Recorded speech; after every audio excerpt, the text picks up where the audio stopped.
All right, hello. For Module 6, today we're going to be talking about physicians using social media, texting, and email as part of their correspondence.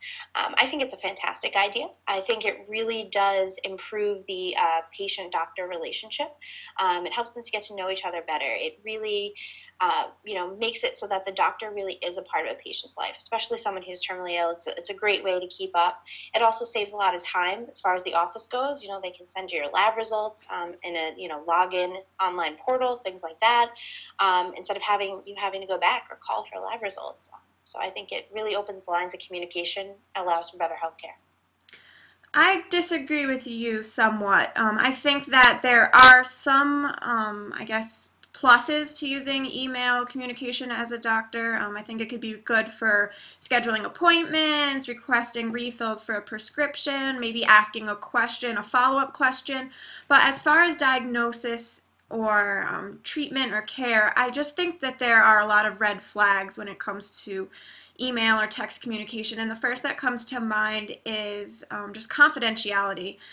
Emails aren't always the most secure, or text messages for that matter, the most secure form of communication. And, maybe somebody could leave it open on their desk, or maybe the email doesn't even make it to the person. Maybe something happens and, they typed in the wrong email address and it just never even makes it to them.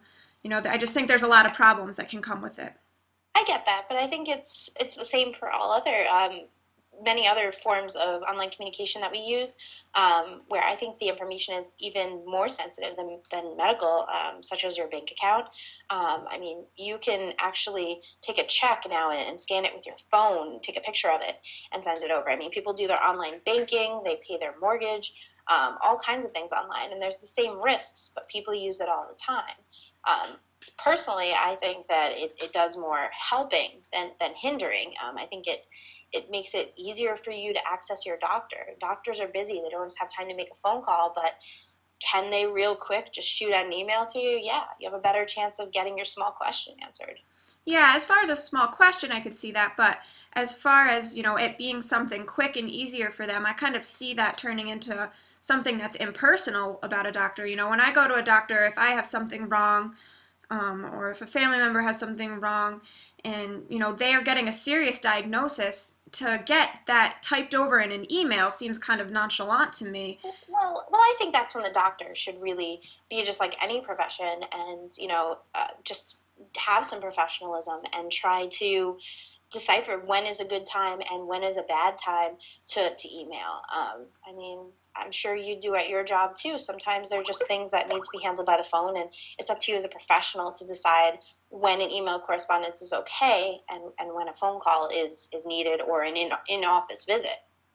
Yeah, I could see, how that could be something that's possible, but it still would just bring a lot of concern to me that, well, maybe sometimes they don't know which is the most appropriate, and it just kind of opens up the door for, maybe a lot of different controversies to come across because, they handled it in the wrong way when, if there's, a certain way where they make sure that they have to come into the office for a diagnosis. There's no question about it that way. There's a certain way it has to be done. Sure. I would just hope that the doctors that would use this type of technology are people who are web savvy and comfortable with it. You know what I mean? There are doctors who go about things who have terrible bedside manner, no matter what. Um, I know that there are some insurance companies that will cover an online visit. Sometimes doctors will bill you for that, and there are some insurance companies that will cover an online visit, like a Skype visit to a doctor, just to consult with them, to follow up. Saves you a lot of time from Yeah. having to drive over the doctor's office or fight your way into an Skype is appointment. interesting. I hadn't thought about that actually personally, but that's an interesting point. But back to the email, one other thing that I had thought You of, almost agreed with me for just for a second. that. um, One other, downfall that I saw to the email was that sometimes written communication like that can be misunderstood.